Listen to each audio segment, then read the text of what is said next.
Hello बच्चों, स्वागत है आपके अपने YouTube चैनल MF2 पर। आज हम आपके लिए ऊर्जा से संबंधित, ऊर्जा के स्रोत से संबंधित बहुत ही ज़्यादा अति महत्वपूर्ण सवाल लेकर के आए हैं। एग्जाम के दृष्टिकोण से बहुत ही ज़्यादा महत्वपूर्ण सवाल है। जितने भी सवाल हैं, सभी सवाल को अच्छे से प्रैक्टिस कर लीजिएगा, याद कर लीजिएगा। ठीक है, तो चलिए हम शुरू करते हैं। पहला सवाल आपके सामने दिख रहा है। सवाल यह है कि गर्म जल प्राप्त करने के लिए हम सौर जल तापक का उपयोग किस दिन नहीं कर सकते हैं। तो बादल वाले दिन जो है ना, हम लोग बादल वाले दिन गर्म जल प्राप्त करने के लिए हम सौर जल तापक का इस्तेमाल उपयोग नहीं कर सकते, क्योंकि बादल वाले दिन सूरज नहीं रहेगा। जब सूरज रहेगा ही नहीं तो जल क्या होगा, गर्म नहीं हो पाएगा। तो आंसर होगा अपना ऑप्शन नंबर बी।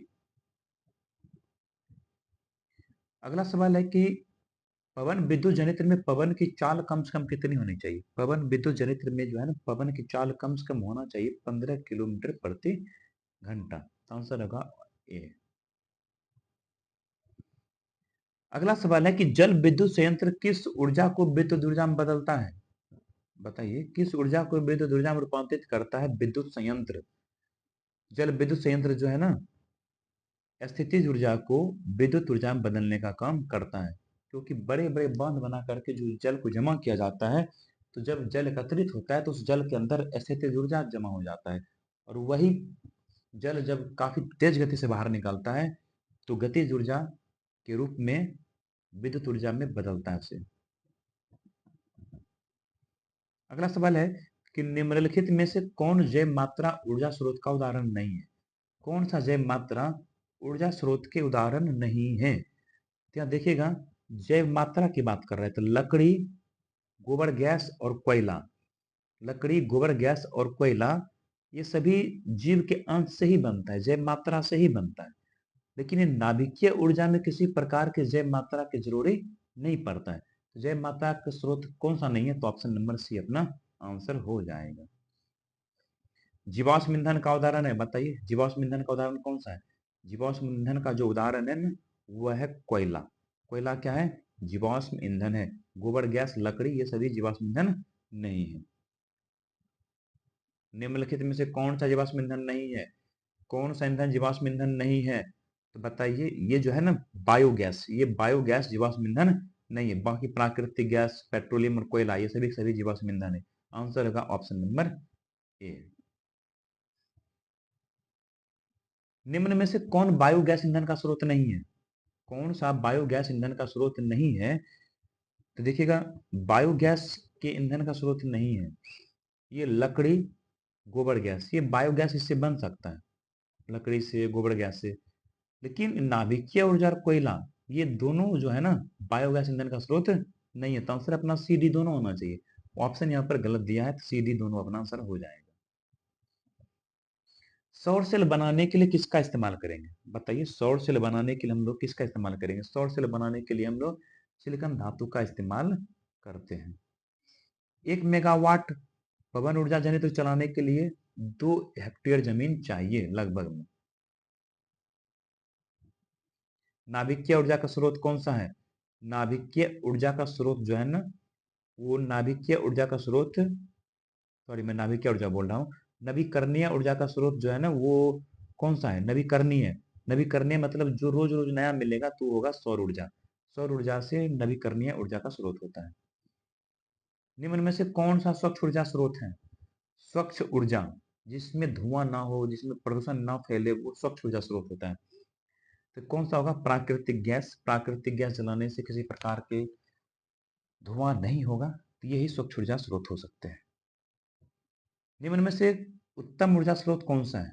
उत्तम ऊर्जा स्रोत, उत्तम ऊर्जा के स्रोत बताना है तो उत्तम ऊर्जा कौन होगा। बायोगैस जो होगा वो उत्तम ऊर्जा स्रोत होगा, क्योंकि इसमें किसी प्रकार के प्रदूषण नहीं होंगे। निम्नलिखित में से कौन सा ऊर्जा का नवीकरणीय स्रोत है। ऊर्जा का नवीकरणीय स्रोत, नवीकरणीय मतलब जो रोज रोज नया नया मिलेगा, तो ये जैव मात्रा जो होगा ना, वो नवीकरणीय में आ जाएगा। बाकी पेट्रोलियम, कोयला ये सभी जैव, ये क्या है, अनवीकरणीय है। सभी जीव जंतुओं के लिए ऊर्जा का अंतिम स्रोत क्या है। सभी जीव जंतुओं के लिए ऊर्जा का अंतिम स्रोत सूर्य है। निम्न में से कौन अनवीकरणीय ऊर्जा का स्रोत नहीं है? अनवीकरणीय ऊर्जा का स्रोत नहीं है, तो यह है बायोगैस। बायोगैस जो है अनवीकरणीय ऊर्जा का स्रोत नहीं है, बल्कि नवीकरणीय में आ जाता है। बाकी कोयला, प्राकृतिक गैस, पेट्रोलियम, ये सभी है अनवीकरणीय। निम्न में से कौन सा ऊर्जा स्रोत सौर ऊर्जा की व्युत्पन्न नहीं है? सौर ऊर्जा के व्युत्पन्न नहीं है, यानी सौर ऊर्जा से नहीं प्राप्त हो सकता है। कौन सा ऊर्जा? पवन ऊर्जा। पवन ऊर्जा में हमें वायु की जरूरी पड़ता है, इसमें किसी प्रकार के सौर ऊर्जा की जरूरी नहीं पड़ता है। बाकी भूताप, जय मात्रा, नाभिकीय ऊर्जा, इन सब में सौर ऊर्जा की जरूरी पड़ता है। खैर, सूर्य में नाभिकीय संलयन के द्वारा ही ऊर्जा प्राप्त होता है। ऊर्जा के दो अनवीकरणीय स्रोत कौन कौन सा है?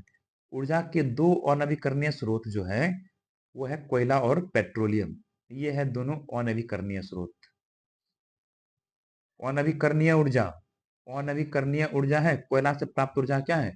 कोयला से प्राप्त ऊर्जा जो है अनवीकरणीय ऊर्जा है। सौर सेल सौर ऊर्जा को रूपांतरित करता है। सौर सेल जो है सौर ऊर्जा को रूपांतरित करता है। सौर सेल सौर ऊर्जा को किस में रूपांतरित करता है? तो ये करता है विद्युत ऊर्जा में। आंसर होगा डी। जीवाश्म ईंधन, पेट्रोलियम और कोयला दोनों है। पेट्रोलियम और कोयला दोनों, आंसर होगा ए और बी। ईंधन है, ईंधन कौन सा है? ईंधन सीएनजी भी है, एलपीजी भी है, लकड़ी भी है, सब इनमें से सभी ईंधन। उत्तम ऊर्जा का स्रोत कौन सा है? उत्तम ऊर्जा किसे कहेंगे बताइए? उत्तम ऊर्जा का स्रोत जो सरलता से सुलभ हो सके, बिल्कुल सही बात है।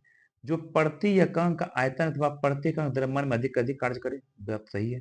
जिसका भंडारण भी, परिवहन भी आसान हो, ये सभी गुण होना चाहिए एक अच्छे ईंधन में। तो ये हमारा आंसर हो जाएगा, ये सभी गुण। बांध के द्वार पर स्थापित टरबाइन ज्वारीय ऊर्जा को किसमें रूपांतरित करती है? तो ये ज्वारीय ऊर्जा को रूपांतरित करती है विद्युत ऊर्जा में। पवन का देश किसे कहा जाता है? डेनमार्क। पवन के देश डेनमार्क को कहा जाता है, क्योंकि डेनमार्क में हवाएं तेज गति से चलता है और लगभग सालों भर हवा अच्छे गति में चलते रहता है, इसीलिए यहाँ पर पवन का देश कहा गया है। और यहाँ पर सौर क्या कहते हैं, पवन विद्युत संयंत्र लगाना बहुत अच्छा होता है, इसीलिए इसको पवन का देश कहा गया है।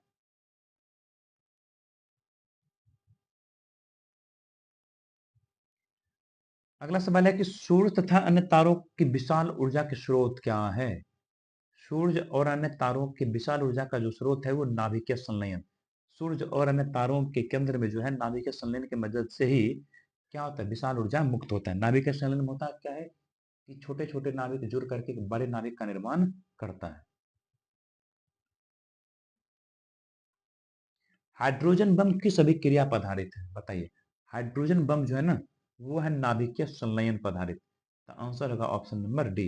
हाइड्रोजन बम में भी नाभिकीय संलयन होता है, लेकिन परमाणु बम कहे तो वो होगा नाभिकीय विखंडन। तो इस तरह से हम लोगों का कंप्लीट होता है सारा सवाल। इन सारे सवाल को एक बार फिर से देख लीजिएगा, अच्छे से याद कर लीजिएगा, एग्जाम आपको इसी में से देखने के लिए मिलेगा। तो चलिए मिलते हैं अगले वीडियो में।